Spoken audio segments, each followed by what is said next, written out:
Hello everyone, good morning. You are welcome to Profound Learning. I am here with today's current affairs. So let's get started. Let's move to the question number 1. कौन सा भारतीय राज्य GI प्रमाणित जर्दालू आम का उत्पादन करता है जिसे हाल ही में यूके को निर्यात किया गया था? तो आंसर है बिहार। अभी बिहार ने हाल ही में अपने जो जीआई टैग मिला है जिसके जर्दालू आम का, उसको क्या किया कि अभी यूनाइटेड किंगडम को उसने निर्यात किया। तो जीआई टैग की बात हुई है, तो अभी हम बात कर लेते हैं कि बिहार में कौन से प्रोडक्ट हैं जिनको जीआई टैग मिला है, जीआई प्रमाणित किया गया है। तो बिहार के 4 ऐसे प्रोडक्ट हैं जिनको मिला है जीआई टैग। तो 4 कौन से हैं? एक तो आपका हो गया जर्दालू आम, ठीक है। दूसरा हो गया मगही पान, मगही पान, ठीक है। तीसरा आपका हो जाएगा, तीसरा है शाही लीची। अभी रिसेंटली वो था, न्यूज में था, शाही लीची। और एक है कतरनी चावल, ये 4 प्रोडक्ट हैं। एक जर्दालू आम हो गया, दूसरा मगही पान, तीसरा शाही लीची, चौथा हो गया कतरनी चावल। ये चारों प्रोडक्ट को क्या मिला है? जीआई टैग, या उसे आप क्या बोलते हैं, जीआई प्रमाणित किया गया है। तो अभी रिसेंटली ये न्यूज़ में था कि इन शाही लीची को भी यूनाइटेड किंगडम भेजा गया था, ठीक है। और अभी फिर जैसे शाही लीची की पहली खेप हुई थी, उसे यूनाइटेड किंगडम भेजा गया था, अब जर्दालू आम को भी बिहार ने भेजा है यूनाइटेड किंगडम। तो इससे होगा क्या कि विदेश में जो यहाँ के जीआई टैग प्रमाणित जो भी चीज़ें जो फेमस हैं, विदेश में हमारा मतलब वो बढ़ेगा, हम निर्यात कर सकते हैं, ठीक है। जब ये वहाँ पर लोगों को पसंद आएगी तो वहाँ पर डिमांड बढ़ेगी, जिससे क्या होगा, भारत को मतलब लाभ होगा और पैसे मिलेंगे। तो ये हो गया आपका question number 1। Let's see the question number 2। किस राज्य ने उस बीपीएल परिवार को 1 लाख रुपए देने की घोषणा की है जिसने कोविड के कारण कमाने वाले सदस्य को खो दिया है? जैसा कि कोरोना में बहुत सारे लोग मर गए, तो बहुत सारे राज्य सरकारें, कुछ बच्चे अनाथ हो गए, तो अनाथों के लिए कुछ कार्यक्रम चालू की हैं, उनको मतलब थोड़े पैसे वगैरह देना, उनके पढ़ाई लिखाई का वो करना। उसी तरह कुछ राज्य सरकार ने बीपीएल जो परिवार हैं, जिनकी मतलब बिलो पॉवर्टी लाइन है, गरीबी रेखा से जो नीचे हैं, और उनके घर में कोई कमाने वाला अगर कोरोना कारण उनकी मृत्यु हो गई है तो उनको 1 लाख रुपए देने की घोषणा की है। तो वो है राज्य सरकार आपकी कर्नाटक ने ऐसा किया है। अगर कर्नाटक के बारे में और कुछ करंट में अभी जो न्यूज़ में था उसके बारे में अगर देख लेते हैं आपके रिवीजन के तौर पे, तो आप ये जानिए कि अभी डीबीटी एक मोबाइल एप्लीकेशन कर्नाटक ने लॉन्च किया था। इसमें क्या था कि जैसे कोई भी राज्य सरकार कोई भी स्कीम निकालती है, जैसे पैसे ही बांटती है, मान लीजिए किसी गरीबों को या किसी को राहत पहुंचाने के लिए, तो अलग अलग स्टेक होल्डर्स इसमें होते हैं। तो वो क्या करते हैं कि बीच में पैसे कुछ ना कुछ कमा लेते हैं। तो उससे क्या होता है कि सही जो मिलना चाहिए लोगों को, वो मतलब लाभ नहीं मिल पाता। तो इस एप्लीकेशन जो डीबीटी है, इसके सहायता से क्या होगा, जो लाभार्थी होंगे उनके डायरेक्ट अकाउंट में पैसे भेजने के लिए एप्लीकेशन लॉन्च किया गया था। तो डीबीटी एप्लीकेशन आप याद रखिए। अगर कर्नाटक की बात हो रही है तो एक बात और याद रखिए आप कि कर्नाटक एक ऐसा राज्य है जो जिसमें कि पहली बार मतलब इसमें doctors right to village side एक प्रोग्राम चलाया गया था, जो किस राज्य में चलाया गया था? कर्नाटक में चलाया गया था। और एक और था कि भारत की पहली गर्ल्स फुटबॉल अकेडमी जो थी बेंगलोर, जो कि कहाँ है? कर्नाटक में है। और एक और न्यूज़ में आप जानते होंगे कि दुनिया का सबसे बड़ा जो विश्व का जो रेलवे प्लेटफॉर्म जो बन रहा है, वो हुबली रेलवे स्टेशन है, जो कहाँ पर है? कर्नाटक में है। So this is all the news which were recently there in 2021। तो ये हो गया question number 2। Let's move to the question number 3। Question number 3 को देखते हैं। किस देश ने दुनिया का पहला लकड़ी उपग्रह जो सैटेलाइट होती है, ठीक है, सैटेलाइट जो होती है वो अलग अलग लकड़ी की तो बनी नहीं होती है, लेकिन दुनिया का पहला जो लकड़ी का बना हुआ वुड मेड जो सैटेलाइट है उसे लॉन्च करने की घोषणा की है आपके न्यूजीलैंड ने। अब न्यूजीलैंड की बात अगर हो तो आप इसको मैप में ज़रूर जानना चाहिए कि न्यूजीलैंड है कहाँ। ठीक है, अब देखिए यहाँ पे पहले से ही एक कलर्ड है, दुनिया का नक्शे में आप इसको देख सकते हैं कि न्यूजीलैंड की पोजीशन कहाँ है। और देखिए अपना यहाँ पर भारत है, क्योंकि आप भारत की लोकेशन जानते हैं, इसके रेफरेंस में आप जान सकते हैं कि इधर है ऑस्ट्रेलिया, इसके ऊपर से जाएंगे यहाँ पर न्यूजीलैंड। ठीक है, तो न्यूजीलैंड ऐसा करने वाला है, तो इसकी लोकेशन आपको पता चल गई। अब न्यूजीलैंड में 2 आइलैंड हैं। ठीक है, एक ऐसे है, दूसरा ऐसे है। अगर आपको जूम करके मैं दिखाऊं तो जो ए वाली पोजीशन है, आप यहाँ पर रुकिए, ए वाली चीज़ है, इसको आप ध्यान से देखिएगा। यहाँ पर एक इधर है, एक इधर है। इसको मैं अगले पिक्चर में मैं आपको दिखा दे रहा हूँ। देखिए वो जो था पहला वाला, इसको मैंने जूम करके, यहाँ पर 2 आइलैंड है, एक यहाँ पर था, एक यहाँ पर था। इसकी बिगर पिक्चर आप देख लीजिए, ये आइलैंड न्यूजीलैंड के ऐसे हैं। ठीक है, ये आइलैंड, एक दूसरा ये है। तो इनके बीच में एक स्ट्रेट बनती है। यहाँ पर देखो भाई, एक स्ट्रेट है, जिसे स्ट्रेट को हिंदी में आप लोग क्या बोलते हैं, जल संधि। ठीक है, एक जल संधि है। इसका क्या नाम है, तो इसका नाम याद रखिए, इसका नाम है कुक। क्या है, कुक जल संधि। तो इतना हो गया आपको न्यूजीलैंड के बारे में, बस इतना ही जानिए। और जो न्यूजीलैंड को बोला जाता है दुनिया का जो सबसे दक्षिणतम जो राजधानी है, यह वेलिंगटन है। देखिए सबसे नीचे है। आप आगे सब पूरे वर्ल्ड का मैप देखेंगे तो आपको पता चल जाएगा कि देखिए दुनिया की ऐसे है। ठीक है ना, देखिए न्यूजीलैंड यहाँ पर कहीं पर है। तो सबसे निचला जो यहाँ पर राजधानी, दुनिया की सबसे दक्षिणतम राजधानी बताई जाती है। तो अगर यहाँ पर भी आप देखेंगे तो इनकी राजधानियाँ ऊपर हैं, तो इसको न्यूजीलैंड को ही आप इतना याद रखिए।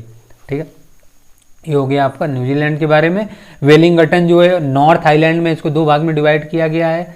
ये है नॉर्थ आइलैंड और क्या है, एक साउथ आइलैंड है। देख लीजिए, नॉर्थ आइलैंड इसको बोलते हैं, इसको साउथ आइलैंड बोलते हैं।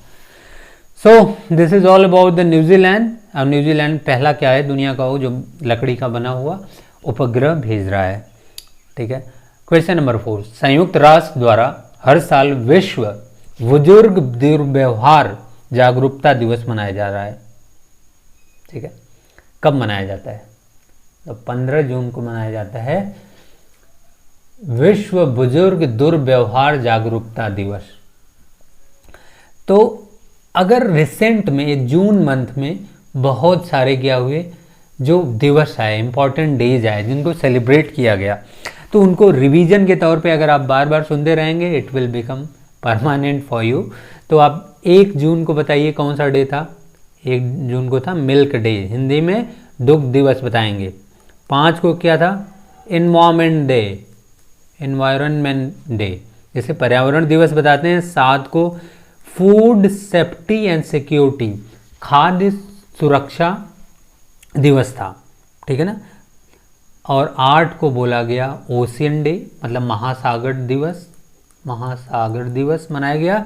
और आपको फिर सीधे आ जाते हैं 12 तारीख को, 12 को मनाया गया बाल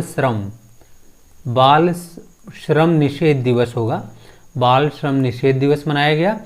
और अब अगला एक था 13 तारीख को, उतना इम्पोर्टेंट नहीं था लेकिन आपको जानना चाहिए। 13 तारीख क्या मनाया गया था, जस्ट थिंक, 13 को मनाया गया था इंटरनेशनल विश्व एल्बिनिज्म अवेयरनेस डे। जैसा कि मैंने बताया था 14 तारीख के करंट अफेयर में कि जो एल्बिनिज्म होती है एक रंगहीनता का वो होता है। कुछ लोग होते हैं जिनके क्या हो जाता है कि उनकी आँखें सफ़ेद, उनके जो बाल होते हैं सफ़ेद हो गए रहते हैं, उनकी बॉडी भी थोड़ी थोड़ी सफ़ेद हो गई रहती है, वो रंगहीनता उनके शरीर में आ गई रहती है, तो उनको एल्बिनिज्म बोला जाता है। उनके साथ दुर्व्यवहार होता है, लोग छुआछूत तो रखते हैं, जबकि वो जेनेटिक है। वो माँ बाप में से अगर इनका कोई जीन अगर रहता है तो बच्चे में ट्रांसफ़र होता है, छुआछूत से वाला रोग नहीं होता है। तो ठीक है, तो वर्ल्ड एल्बिनिज्म डे मनाया गया उनको प्रोत्साहित करने के लिए, कि उनको स्वीकार करने के लिए। और 14 तारीख को विश्व रक्तदाता दिवस मनाया गया, वर्ल्ड डोनर डे। 15 को मनाया गया विश्व बुजुर्ग दुर्व्यवहार जागरूकता दिवस। और इस दिन की जो थीम है, और बाकी थीम आप याद कर लीजिएगा, बिकॉज मैं कई बार रिवाइज कर दिया हूँ, आपको याद हो गया होगा, और नहीं याद है तो याद कर लीजिए। 15 जून को जो मनाया गया विश्व बुजुर्ग दुर्व्यवहार जागरूकता दिवस, उसकी जो थीम थी न्याय तक पहुंच। ठीक है, क्या थी? न्याय तक पहुंच, इसकी थीम थी। सो ये हो गया। और एक इम्पॉर्टेंट जो 5 जून को इसकी मैं पारिस्थितिकी तंत्र की बहाली याद रख लीजिए, जो इन्वायरमेंट डे है, इम्पॉर्टेंट बहुत है, इसलिए इसका तो अभी याद ही कर लीजिए। पारिस्थितिकी तंत्र की बहाली जो 5 जून को इन्वायरमेंट डे मनाया गया। क्वेश्चन नंबर 5 देखते हैं। सस्टेनेबल डेवलपमेंट रिपोर्ट जो 2021 की आई है, उसे SDG इंडेक्स बोलते हैं। कौन सा देश शीर्ष पर है? गेस करके कोई बता सकता है? वह देश हमेशा हर चीज़ों में शीर्ष पे आता है। Then the answer is Finland. अगर फिनलैंड की बात हुई है तो सबसे पहले ये जान लीजिए, जो सस्टेनेबल डेवलपमेंट रिपोर्ट है, सतत विकास रिपोर्ट, ठीक है, सतत, सस्टेनेबल मतलब सतत, डेवलपमेंट विकास रिपोर्ट जो आई है उसमें सबसे टॉप किया है फिनलैंड। तो आपके दिमाग में चला होगा भारत की क्या पोजीशन है? बहुत बुरी है। पहले हम इसको देख लेते हैं, फिनलैंड की पोजीशन देख लेते हैं, फिर भारत के बारे में बात करेंगे। देखिए फिनलैंड यहाँ पर है, पूरे वर्ल्ड का मैप आपको दिख रहा है। अपना इंडिया इधर है, इधर से जाइए पाकिस्तान, अफगानिस्तान, इधर पहुँचते जाएंगे आपको फिनलैंड है। यहाँ पर 3 देश हैं जिनको मैं आपको बताना चाहूँगा, आप इनको जान लीजिए कौन कौन से हैं। यहाँ पर आपका नॉर्वे है, फिर यहाँ पर ऐसे निकला हुआ है आपका स्वीडन, यहाँ पे फिनलैंड।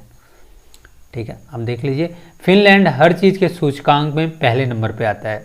तो मेरी बड़ी तीव्र इच्छा है कि वहाँ पर कभी जाने का मौका मिले। ठीक है, बिल्कुल पहुँचेंगे। अब देखिए यहाँ पर क्या है कि सस्टेनेबल डेवलपमेंट जो रिपोर्ट है, अब इसको मैं जूम करके थोड़ा दिखा दे रहा हूँ। जो 3 देश हैं इनको आप लोकेशन जान लीजिए। जो यहाँ पर 3 थे, यहाँ पर जो 3 मैं बता रहा था उन्हीं को जूम करके यहाँ पर आपको देखने को मिलेगा। देखिए यहाँ पर मैंने बताया था पहला वाला नॉर्वे है, इधर क्या है स्वीडन है, ये फिनलैंड है। इनकी राजधानी आप देख लीजिए, आपको इंटरेस्ट आएगा कि इनकी राजधानी जो भी है ना, जो इन सब देशों की, सब समुद्र के किनारे हैं, है ना, बीच के किनारे एक तरह से। बहुत अच्छा है, समुद्र के किनारे की लोकेशन बड़ी सौंदर्य होते हैं वहाँ पर, बहुत अजीब, बहुत मतलब बहुत अच्छा लगता है। देखिए यहाँ पर स्टॉकहोम में, देखिए इसकी राजधानी इधर है, इधर हेलसिंकी यहाँ पर है फिनलैंड की, इसकी भी कैपिटल आप देखिए, सारे समुद्र के किनारे हैं। स्वीडन, जैसा कि नॉर्वे और स्वीडन के बारे में बोला जाए, नोबल प्राइज़ यहीं मिलता है। जो नॉर्वे होता है नोबल पीस प्राइज़ देता है, और जो 5 प्राइज़ होते हैं मेडिसिन जो भी हैं पाँचों, उनके पाँचों के नाम आपको मैं कई बार बता चुका हूँ, I am not gonna tell it again. ये कहाँ मिलता है? स्वीडन की कैपिटल स्टॉकहोम में। नोबल पीस प्राइज़ ओस्लो मिलता है, नॉर्वे की कैपिटल में। तो इतना तो आप जान गए। ये हैं, अब फिनलैंड की बात हुई है, किसकी मैं बात कर रहा हूँ मुख्यतः, ये जो प्रश्न है ये फिनलैंड पे हुआ है, ये वाला जो लोकेशन है इसकी जो एक, इनको देख लीजिए आप, इनको देखिए, इनका नाम है सना मरीन, सना मरीन।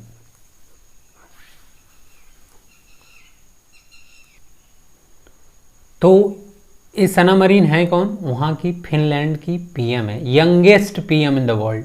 ये 24-25 मतलब 30 के पहले ही ये हो गई थी प्राइम मिनिस्टर, 30 साल की। इनकी उम्र होगी आई गेस की 32, इससे ज़्यादा लग रही है क्या? देखिए ये इनकी दुनिया की सबसे कम उम्र में पीएम बनने वाली महिला, पुरुष भी नहीं इतने कम उम्र में बने हैं। तो सना मरीन को आप याद रखिए, इस समय भी पीएम है वहाँ की। और तो ये हो गया आपके फिनलैंड के बारे में। अगर फिनलैंड के बारे में और डिटेल में बात की जाए तो इनका, जैसे कि अब ये देख लीजिए कि फिनलैंड में जो मैं बता रहा था कि इन्होंने क्या किया है कि पहले नंबर पे इनका सस्टेनेबल डेवलपमेंट रिपोर्ट जो आई है उसमें इनकी रैंकिंग नंबर 1 पे है। किसकी? फिनलैंड की। तो नंबर 1 है सस्टेनेबल डेवलपमेंट रिपोर्ट में। और हैप्पीनेस इंडेक्स आया था मार्च में, हैप्पीनेस इंडेक्स, ठीक है, हैप्पीनेस इंडेक्स में भी पहले नंबर पर थे लोग। तो भारत की पोजीशन देख लीजिए, सस्टेनेबल डेवलपमेंट में भारत 120वें स्थान पे था। किस पे था? 120वें स्थान पे। और हैप्पीनेस इंडेक्स की अगर बात किया जाए तो भारत का स्थान क्या था? आपको याद है? 139 था। अगर 2020 की बात की जाएगी तो हैप्पीनेस इंडेक्स में भारत का स्थान था 144। चलिए कुछ थोड़े बहुत खुश हुए लोग, है ना। तो ये है आपकी वर्ल्ड रैंकिंग। अंततः मैं क्लैरिफाई कर दे रहा हूँ कि फिनलैंड ने क्या किया, हैप्पीनेस इंडेक्स और जो दूसरा इंडेक्स था सस्टेनेबल डेवलपमेंट इंडेक्स में पहले नंबर पे आया है, और भारत है जो सस्टेनेबल डेवलपमेंट इंडेक्स में सतत विकास सूचकांक में 120वां स्थान, और जो हैप्पीनेस इंडेक्स जो आया था, खुशी का जो इंडेक्स देते हैं भैया, वो है 139th पोजीशन थी भारत की। This is all about this question. Let's move to the question number 6। हाल ही में जारी किस रिपोर्ट का शीर्षक race against time for smarter development था? तो अभी रिपोर्ट आई है, यूनेस्को ने एक रिपोर्ट दिया है, उसका नाम है साइंस रिपोर्ट है। उसमें क्या हुआ है कि इसका 7वां संस्करण था इस रिपोर्ट का। इसमें इस शीर्षक के तहत जारी की गई एक रिपोर्ट, क्या शीर्षक, क्या नाम था? The race against time for smarter development. ठीक है, यह रिपोर्ट उस विकास पथ का विस्तृत विश्लेषण करती है जिसका पालन देश पिछले 5 वर्षों से विज्ञान के क्षेत्र में कर रहे हैं। तो यूनेस्को के बारे में आप जानते हैं कि 1945 में मैं बता चुका हूँ, 1945 में इनको फॉर्म किया गया था। इसकी कैपिटल है कहाँ पर? इसको फॉर्म किया गया था लंदन में। इसका हेडक्वार्टर है पेरिस, फ्रांस में। कहाँ पर है? पेरिस, फ्रांस में। ठीक है, और इसको जो इस समय हेड हैं उनका नाम है ऑड्रे अजौले। ऑड्रे AUDREY होगा। अजौले की स्पेलिंग क्या लिखते हैं? AZOULEY। ऑड्रे अजौले इनके नाम है। इनके जो हेड को वहाँ पे हेड की पोजीशन डायरेक्टर जनरल बोला जाता है, वो है ऑड्रे अजौले। 1945 में इसको फॉर्म किया गया था। ये 7वीं रिपोर्ट थी, और रिपोर्ट क्या बताती है कि वहाँ पर कैसे, मतलब वो डेवलपमेंट से रिलेटेड रिपोर्ट देता है। तो this is all about the question number 6। और अगर यूनेस्को की अगर बात की गई है तो एक तरह से इसका फुल फॉर्म अगर आप जान लेना चाहिए आपको, यूनेस्को की फुल फॉर्म होती है United Nations educational, scientific and cultural organisation. ठीक है, यूनेस्को देख लीजिए, UNESCO, United Nations educational, scientific and cultural organisation. ठीक है, एक एजेंसी है जो क्या करती है, दुनिया में शांति और सुरक्षा के क्षेत्र में काम करती है। किसकी सहायता से? इसने एजुकेशन की सहायता लेती है, साइंस और कल्चर का सहायता लेके दुनिया में शांति और सुरक्षा बहाल करने की कोशिश करती है। सबका अपना अपना तरीका है। सो ये है, अगर मैं यूनेस्को के मेंबर्स की बात किया जाए तो आपको बहुत पता ही होगा कि 2-3 मेंबर जो यूनेस्को के नहीं हैं। कौन कौन से हैं? एक अपना अमेरिका ही नहीं है। अगर आपको न्यूज़ पता होगी तो ठीक है, नहीं तो आपको बड़ा आश्चर्यचकित होंगे कि डोनाल्ड ट्रंप थे भैया, ये यूनेस्को को खुद से बाहर निकाल लिए। 3 देश हैं ऐसे, जो कि इज़राइल, ये भी बहुत फेमस देश है। ठीक है, इज़राइल। दूसरा USA है। तीसरा एक देश है लिंकटेस्टीन, जो कि यूनेस्को के पार्ट नहीं है। और 3 देशों के नाम मैं और बता देना चाहता हूं जो यूनाइटेड नेशंस के ही पार्ट नहीं है। आपको यूनाइटेड नेशन में 194 लगभग देश, 93-94 देश मिलते हैं जिसके पार्ट हैं। ये देश हैं, एक कुक द्वीप है करके जो उसका नहीं है, न्यूवे एक है, न्यूवे एक मतलब देश है, एक फिलिस्तीन है, फिलिस्तीन का नाम आप तो सुने होंगे। ये सब क्या है कि यूनाइटेड नेशंस मतलब संयुक्त राष्ट्र संघ के ही पार्ट नहीं है, जबकि यूनेस्को के पार्ट कौन नहीं है? अमेरिका नहीं है, और लिंकटेस्टीन बताया, और Israel. Let's move to the question number 7। हाल ही में खबरों में रहा ऑनलाइन पोर्टल ISI पीडिया किस क्षेत्र से जुड़ा हुआ है? तो जलवायु परिवर्तन से जुड़ा हुआ है। इसके बारे में बस इतना ध्यान रखिए, IS पीडिया जो जलवायु परिवर्तन से है। टाइम कंस्ट्रेंट है, इसको बहुत डिटेल नहीं बता रहा हूँ। पाइपलाइन द्वीप ग्लेशियर कहाँ पर था? अंटार्कटिका महाद्वीप को अगर देखेंगे तो पाइपलाइन द्वीप ग्लेशियर है जो कि अभी हाल ही में टूटा है। ठीक है, अंटार्कटिका महाद्वीप की आपको लोकेशन मैं दिखा दे रहा हूँ। ये पूरा वर्ल्ड मैप, यहाँ पर जो नीचे वाला एक महाद्वीप है इसको बोलते हैं अंटार्कटिका महाद्वीप। ये पोलर है, पोलर महाद्वीप है, पोल्स पर है। तो यहाँ पर एक वही एक पोलर जो पाइन द्वीप जो ग्लेशियर है, मैं क्या पाइपलाइन क्या बोल रहा था, पाइन आइलैंड ग्लेशियर है जो यहाँ पर अभी हाल ही में थोड़ा टूट गया है, तो इसलिए ये चर्चे में रहा है। तो इसके बारे में आप इसकी लोकेशन देख सकते हैं।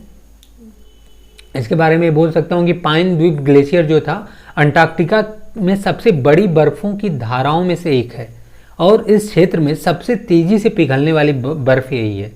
वाशिंगटन विश्वविद्यालय और ब्रिटिश अंटार्कटिका सर्वेक्षण अभी किया ऐसा हाल ही में, उसने पाया कि पाइन द्वीप जो ग्लेशियर की बर्फ़ है, जो बर्फ़ की शेल्फ है वो तेज़ी से टूटने की सूचना मिली है उनके रिसर्च में, और टूट रही है। ठीक है, देखते हैं क्वेश्चन नंबर 9। किस देश ने विवा टेक प्रौद्योगिकी सम्मेलन की मेजबानी की है? तो आप अपना है फ्रांस।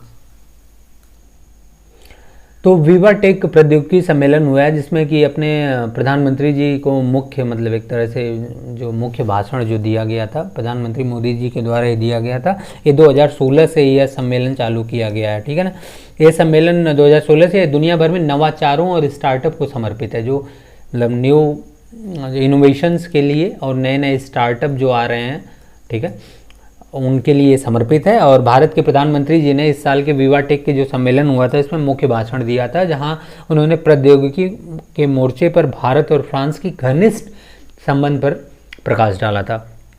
अगला देख लेते हैं कि सिल्वर लाइन किस राज्य की प्रमुख रेल परियोजना है? केरल की है। इसके बारे में बहुत ज़्यादा नहीं बोल रहा हूँ क्योंकि ये थोड़ा लेक्चर लंबा हो गया है। सो अब बस इतना इसके बारे में जानते रहिए कि सिल्वर लाइन जो रेलवे एक प्रोजेक्ट है जो केरल का है, जो केरल के सबसे उत्तरी जो जगह है उसे सबसे दक्षिणी भाग को जोड़ेगी। ठीक है, इसके साथ बहुत सारी समस्याएं आ रही हैं इसको बनाने में। फास्टेस्ट बहुत तेज़ चलने वाली ट्रेनें बनने वाली है, मेरा रेलवे ट्रैक रहेगा। अब इसके बारे में डिटेल में बताऊँगा। So guys, this is all for today. Thank you very much for giving your precious time. ये लेक्चर थोड़ा बड़ा हो गया क्योंकि मैं थोड़ा सा लिख के बताने की कोशिश किया हूँ। So this was my first experience, है ना, ताकि मैं लिख के बताऊँ। So guys, thank you very much for giving your precious time. Have a good day, keep learning, keep growing. If you like this video you can like, and if you want to join my channel to get the study portion you can join my Telegram channel. Thank you very much.